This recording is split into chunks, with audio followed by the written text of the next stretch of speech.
자, 52페이지 봅시다. 52페이지.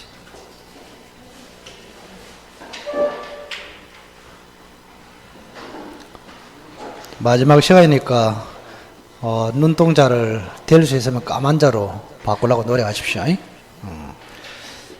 자, 거기 4번 보세요. 강행법규를 위반한 법률 행위에 대해서는 표현대리 법리가 준용되지 않는다. 자, 아까 우리가 표현대리는요, 표현대리는 자, 어떤 계약을 했단 말이에요. 계약을 했어. 이게 원래는 유효인 계약이야. 근데 대리권 없이 하면은 유동적 무효로 가. 자, 여기서 표현 대리가 되면은 다시 유효로 확정됩니다. 이런 과정을 거칩니다. 근데 만약에 이 계약 자체가 애초부터 강행법규에 위반해서 무효로 되면은 여기서 끝나버려요. 이런 게 있을 수가 없다고. 이해했습니까? 행위 자체가 애초부터 강행법규로 무효가 되면은 그 무효로 확정이 되어버리지, 유동적 무효에서 확정 유효로 표현대리 맞는다, 이게 있을 수가 없다고. 그 이야기입니다. 자, 그 다음에 5번 보세요. 대리 행위가 없었다면은 표현 대리가 성립할 여지가 없다. 1번은 아까 했습니다. 자, 본인의 성명을 모용했다. 자, 아까 우리가 요거 이야기 했습니다. 항상 문장을 통해서 여러분들이 습득을 좀 해야 된다고. 자, 갑이라는 사람이 토지를 가지고 있고 을에게 대리권을 안 줬습니다. 그런데 병하고 계약을 했습니다. 이렇게.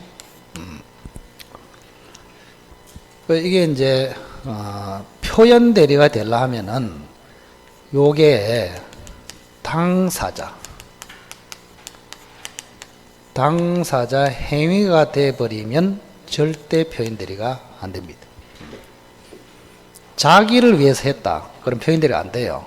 갑을 위해서 해야 됩니다. 최소한 대리 행위가 돼야 표현 대리가 된다고. 이렇게. 그럼 아까 했습니다. 자, 을이라는 사람이, 그죠? 갑의 이름만 딱 적어버렸단 말이에요. 이것도 대리가 된다 그랬죠? 기억납니까? 자, 대리의사가 있다. 한번 또 해보자. 대리의사.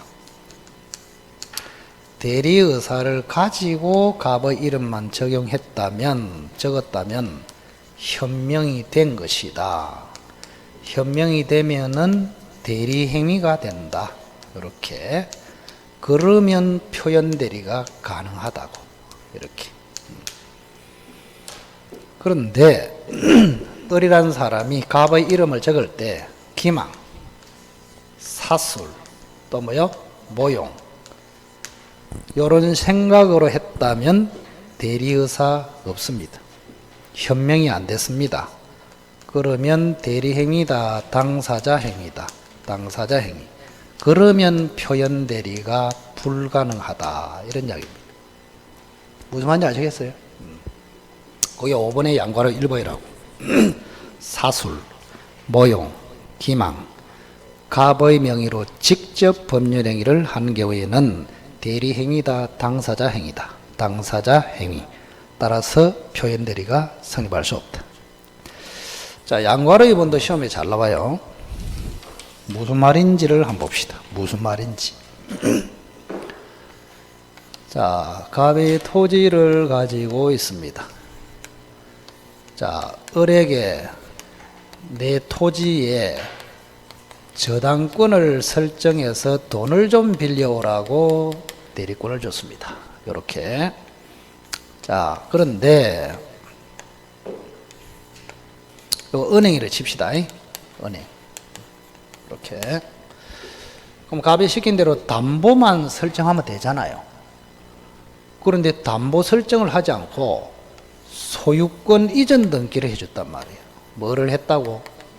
소유권 이전 등기를 했습니다. 뭐를 해가지고? 매매를 해가지고 이렇게. 그럼 표현대리 중에서 몇 조하고 관련이 되나요? 126조지. 담보를 설정하라고 쪼매만 대리권 주는데 권한을 넘어서 해버렸잖아요. 그죠? 이런 경우에는 126조 표현대리가 될 수가 있다 이 말입니다. 자, 그런데 요렇게 한 것이 아니고 을이요, 자기가 당사자인 것처럼 갑의 준 서류를 이용해서 자기 앞으로 이전 등기를 했다 이 말이에요. 해가지고 병 앞으로 이전 등기를 해줬습니다. 그럼 아까하고 전혀 다르죠? 자, 아까는 어떻습니까? 을이 매매를 해가지고 갑에서 병으로 등기를 해줬잖아요. 요거는 대리 방식으로 했잖아. 그런데 자기 옆으로 소유권 이전 등기를 땡겨온 다음에 이전 등기를 했다. 이거 대리입니까? 당사자입니까? 당사자이. 표현대로 된다, 안 된다? 안 된다. 그 이야기입니다. 양과로 2번. 자, 무효 부분을 조금 하도록 할게요. 무효. 여러분의 정서 안정을 위해서 오늘도 예고합니다. 1시 반에 마치겠습니다. 어제 결혼은 몇 시까지 했습니까? 2시 15분. 뭐 그리 열심히 하노, 열심히. 상대적으로 저는 억수로 게을러 보이겠는데? 다른 선생님은 열심히 하는데,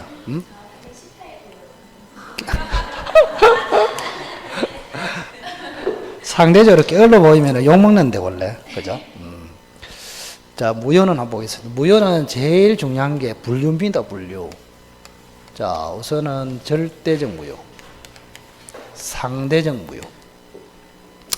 절대적 무효는 제3자가 보호되지 않는 무효, 강력한 무효다. 자, 상대적 무효는 제3자가 보호되는 무효입니다. 그다음 앞으로 절대적 무효는 뜻이 뭐냐? 모든 사람에게 주장할 수 있다. 그러니 제3자도 보호 안 된다. 상대적 무효는 특정한 제3자에게 주장할 수 없어요. 그러면 제3자가 보호되는 무효이다. 그럼 절대적 무효는 너무나 많아. 천지야. 근데 상대적 무효는 다시 두 가지로 나눠집니다. 자, 선의의 제3자만 보호되는 상대적 무효가 있고, 선악을 불문하고 제3자가 보호되는 상대적 무효가 있다. 자, 선의의 제3자만 보호되는 상대적 무효는 두 개밖에 없습니다. 뭐요? 비진의 표시 무효, 통정허위 표시 무효, 두 가지. 자, 선악을 불문하고 보호되는 무효, 뭐가 있다? 잘한다, 이제. 명의신탁. 명의신탁으로서 무효. 요거는 제3자가 선악을 불문하고 무조건 보호됩니다. 두 번째는 해제. 해제로서 무효가 됐다 이 말입니다. 자, 이때는 해제 전의 제3자, 이 사람은 선악을 불문하고 보호된다. 이렇게.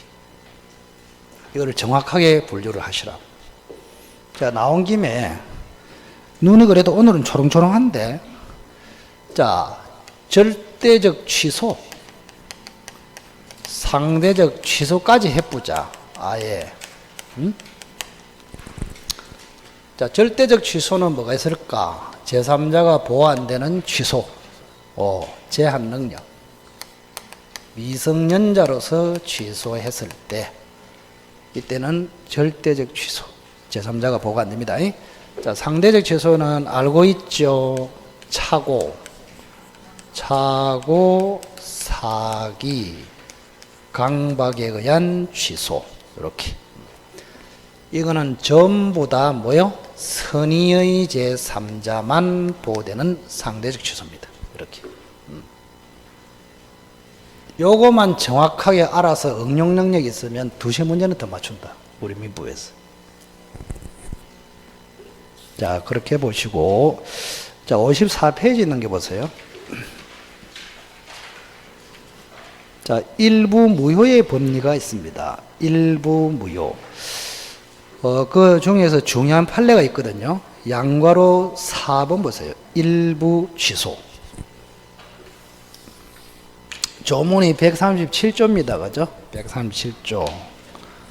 자, 요거부터 한번 조지보자. 137조. 일부 무효의 법리. 이렇게. 자, 우리 조문에 딱 보면 어떻게 돼 있냐? 원칙. 원칙. 일부가 무효이면 원칙은 뭐로 간다고? 전부 무효로 간다. 전부 무효로 간다. 근데 예외가 있습니다. 예외. 예외적으로 특별한 경우에만 일부만 무효가 될 수도 있다. 이런 이야기입니다. 일부만 무효가 된다는 말은 일부는 여전히 유효이다. 이 말하고 같잖아요. 그죠? 일부 무효.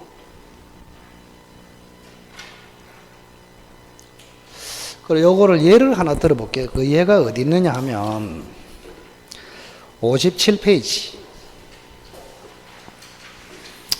57페이지 거기 3번에 관련 판례에 동그라미 4번 있죠? 동그라미 4번 옆에다 별 3개를 딱 하시고 매우 중요한 판례.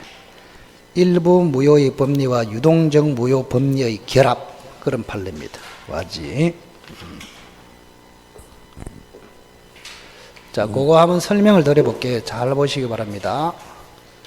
자, 갑이라는 사람이 토지 위에 건물을 가지고 있습니다. 그런데 한꺼번에 팔았습니다. 10억으로. 이걸 포괄매매라 합니다. 건물하고 토지를 한꺼번에 팔았다. 이렇게. 자, 그런데 문제는 요 토지가 규제지역에 있단 말이에요. 어디에 있다고? 토지거래 허가지역.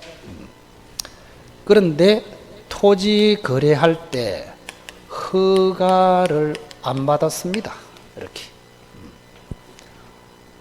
자, 그러면 건물에 대한 매매는 문제가 없잖아요.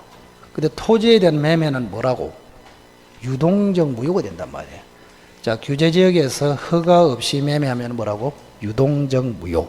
유동적 무효다.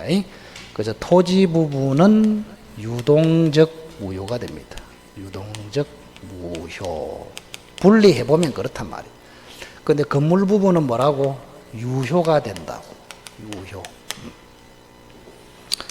자, 요게 눈에 잘 안 보이면은 계약서까지 써줄게. 계약서. 자, 갑이라는 사람하고 을이 계약서를 씁니다. 1조, 2조, 3조, 4조. 자, 1조, 2조는 건물에 대한 부분이야. 3, 4조는 토지에 대한 부분이야. 이렇게.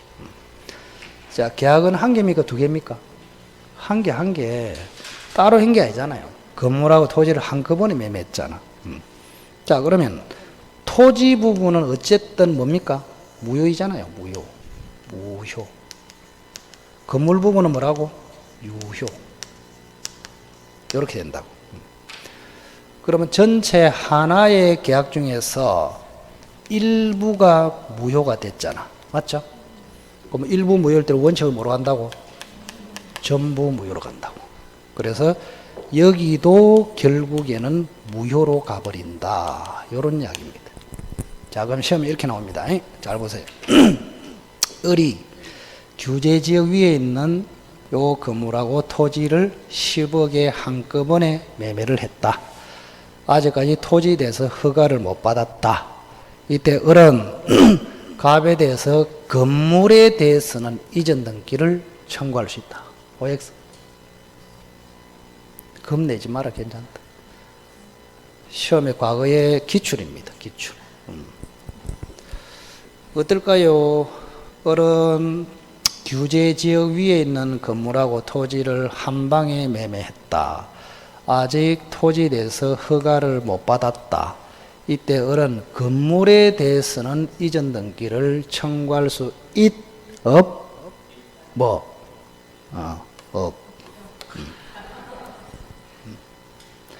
우리가 이전 등기를 청구할 수 있다 그러면 유효가 돼야 되거든. 그럼 좀 전에 뭐라 했습니까? 자, 토지 부분의 일부 무효가 되면은 원칙으로 뭐가 된다고? 전체가 무효로 간다고. 그러면 토지는 물론이고 건물 매매도 무효로 가잖아요. 그럼 토지는 물론이고 건물에 대해서도 이전 등기 청구가 된다 안 된다? 안 된다고 이렇게. 그 질문해라. 그 내를 꼴치지 말고. 그 의심이 있으면 질문을 하시라고. 의심. 총무님 질문. 없어? 수민이 질문. 없어? 반장님 질문이 있사옵니까?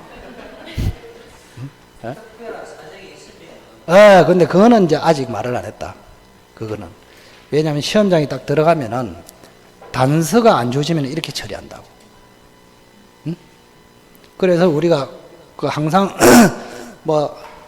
집에 저당권이 붙어 있다가 집이 불타서 전소됐다. 저당권자는 물상 대위할 수 있다. 그러면 안 된다고. 물상 대위할 수 있다 그러면 안 돼. 그러니까 시험장에 들어가면은 주어진 조건 하에서 풀어야지. 그 집이 화재보험에 가입됐다는 말을 내가 안 했잖아. 안 했는데 보험에 가입이 됐을 거야. 보험금이 있을 거야. 물상 대위가 된다. 이래 하지 말라고. 응? 전제 조건 하에서 풀어야 된다고. 그럼 제가 이제 특별한 반장님 말씀하신 특별한 사정 그거는 이야기 안 했잖아요 지금. 그 원칙대로 처리한다고. 자, 토지 부분이 무효가 되니까 일부 무효 맞죠? 일부 무효는 뭐라고 한다고? 전부 무효.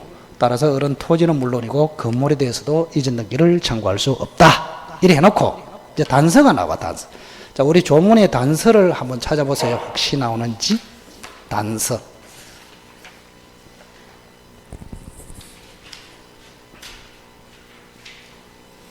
그거 나오네. 54페이지. 핵심이 두 번째 그 주관적 요건 그겁니다. 무효 부분이 없더라도 법률 행위를 하였을 것이라고 인정되면 요래 돼 있잖아요. 그죠? 여기 보세요. 여기 보세요. 무슨 말이냐? 자, 원칙은 토지에 대해서 허가를 받지 않으면 일부 무효, 그러면 전부 무효. 어른 토지는 물론이고 건물에 대해서도 이전 등기를 청구할 수 없다. 이래 해놓고 다만 예를 들어서 토지 부분에 허가를 못 받았다면 건물만이라도 매매했을 것이라고 인정이 되면 그거는 판사가 인정해 줍니다. 알겠죠? 인정이 되면 건물 부분의 매매는 유효다. 이런 이야기예요. 나머지는 유효라고. 그러면 건물에 대해서는 이전 등기를 청구할 수 있다. 한번 말을 해보세요. 말을. 입 놔두다고 말을 해라고. 토지 부분이 없었더라도 건물만이라도 매매했을 것이라고 인정되면 건물 매매 부분은 유효다. 그러니 건물에 대해서는 이전 등기를 청구할 수 있다. 그렇게도 표현하고 토지 부분의 허가를 끝까지 못 받았다면 건물만이라도 제대로 매매했을 것이라고 판사가 인정을 하면 건물에 대해서는 유효다. 따라서 어른 건물에 대해서는 이전 등기를 청구할 수 있다. 자, 그렇게 하시고 그 다음에 일부 취소를 보겠습니다. 일부 취소. 54페이지 양괄호 4번 다시 넘어옵니다. 이제는 일부 무효입니까? 일부 취소입니까? 일부 취소. 요거는 우리 민법에 규정이 없습니다. 판례가 인정합니다. 일부 취소. 자, 일부 취소를 하기 위한 요건이 있습니다. 자, 법률 잘 기억하십시오. 법률 행위는 가분성이 있어야 합니다. 자, 이거를 다른 말로 일체성이라고 한다. 자, 법률 행위는 그냥 계약이라고 생각하십시오. 자, 계약은 쪼개질 수도 있고 합체될 수도 있다. 그런 뜻이에요. 그 다음 목적물. 목적물은 특정성이 있어야 하고 나머지라도 유효로 하려는 가정적 의사. 가정적 의사가 있다면 일부만의 취소도 가능하다. 이렇게 되어 있습니다. 이 세 가지 요건을 꼭 기억해야 됩니다. 세 가지 요건.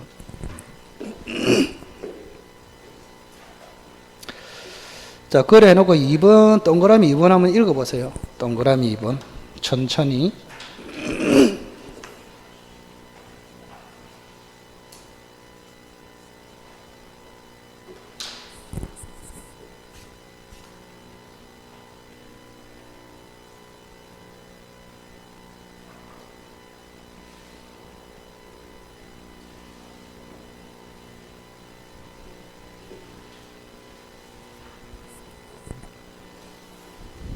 그 재밌는 사건입니다. 재밌는 사건. 여기가 뭘까요? 고속도로.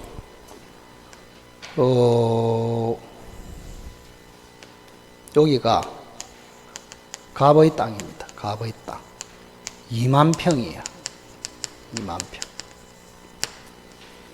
평.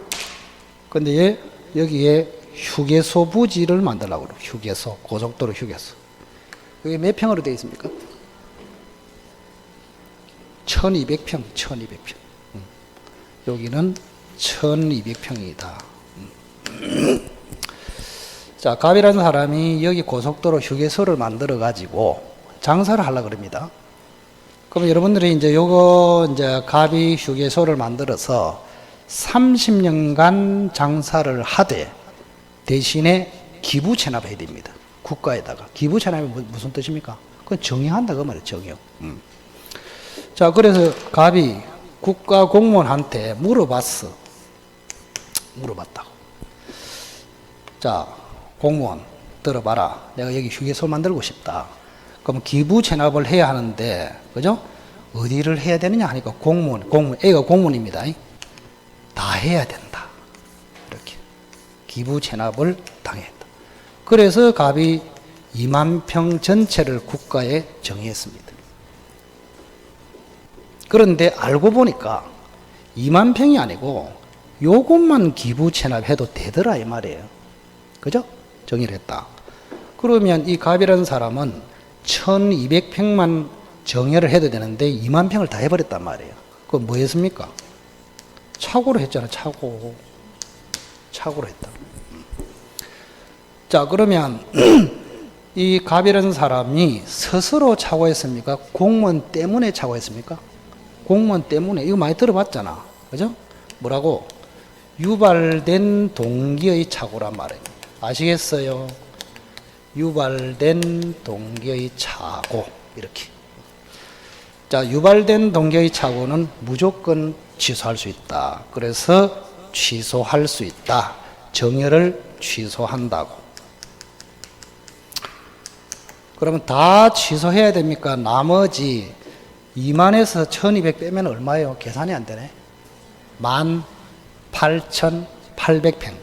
나머지 18,800평만 취소할 수 있다고. 이거를 뭐라 한다고? 일부 취소. 그래서 요 판례는 유발된 동기의 착오와 일부 취소가 결합된 판례다. 이런 이야기입니다. 그 스토리를 알면은 판례가 쉬워요. 결론을 외우기 좋다고.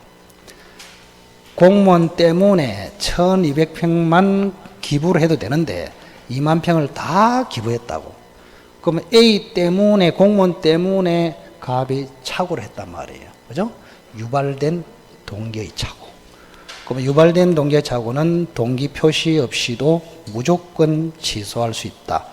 전체를 다 취소합니까? 나머지만 취소합니까? 나머지. 일부 취소가 가능하다. 이 말입니다. 일부 취소. 그렇게 결론만 기억하시면 됩니다. 그러면. 자, 마지막으로 3번 읽어보세요. 3번 아까 하려다가 여기서 하려고 그랬습니다. 3번. 아까 했잖아. 했는데 한 번 더 해보자. 자, 일부 취소의 대표적인 게 또 있단 말이에요. 제외되는 특약. 특약만 일부 취소를 할 수 없다. 그런 결론입니다. 자, 갑이라는 사람이 토지를 을에게 팝니다. 매매 계약을 해요. 매매 계약을 합니다. 근데 매매 계약을 하는데 요 부분을 제외시키는 특약도 같이 했다. 요게 완전 금사라기 땅이거든. 그럼 매도인이 을한테 사기를 쳐가지고 이래 했단 말이야. 이게 굉장히 중요한데 을을 사살 꼬셔가 요거는 쓸모가 없다. 이거 빼버리자. 이런 식으로. 그래, 요 부분을 제외하는 특약을 했다. 그럼 을은 사기를 당했으니까 취소를 해야 되잖아요. 그럼 취소를 할 때 요 부분만 취소해서 없애버리면 토지 전체를 뭐 할 수 있다. 가져올 수 있잖아요. 그래서 제외 특약, 제외하는 특약, 이것만 일부 취소 아닙니까? 일종의. 일부 취소를 할 수 있을까? 이런 판례입니다. 결론은 뭐라고? 안 된다고. 이때는 뭐 해야 된다고? 매매계약 전체를 취소해야 된다고. 이렇게. 그래, 조심해야 되는 이거라 그랬습니다. 특약만 일부 취소는 못하네요. 이러면 안 돼. 핵심이 요거야. 제외하는 특약. 왜? 이것이 제외돼 버리면 여기는 매매 대상입니까? 아닙니까? 없어요. 그럼 여기는 매매도 없는데 뭐를 취소하느냐? 이런 이야기입니다. 대상 자체가 없기 때문에. 그래서 취소할 때는 제외되는 특약만을 일부 취소는 할 수 없고, 취소하려면 매매 전체를 취소해야 된다. 이런 이야기입니다. 오케이? 됐습니다. 자, 고생하셨고 오늘 여기까지 하겠습니다. 하고 이 요약서는 여러분들이 대충 아시겠지만 한 30페이지 정도 나간다. 이렇게 생각하시면 됩니다. 30페이지 대충. 그렇게 생각하시고 요약서 6월달에 강의할 때는 예습으로 꼭 정독을 해 오시라고. 안 그러면 이게 축약이 되어 있기 때문에 좀 어렵게 느껴질 수도 있다고. 잘 몰라도 그냥 한번 읽어보고 오시라고. 아시겠죠? 하여튼 간에 건강을 잘 하시고, 이번 주 주말에 그 중개부 특강인데, 정현재 도망가지 않도록 좀 참여를 잘 좀 해주시길 부탁드리겠습니다. 자, 고생 많았습니다. 수고하셨습니다.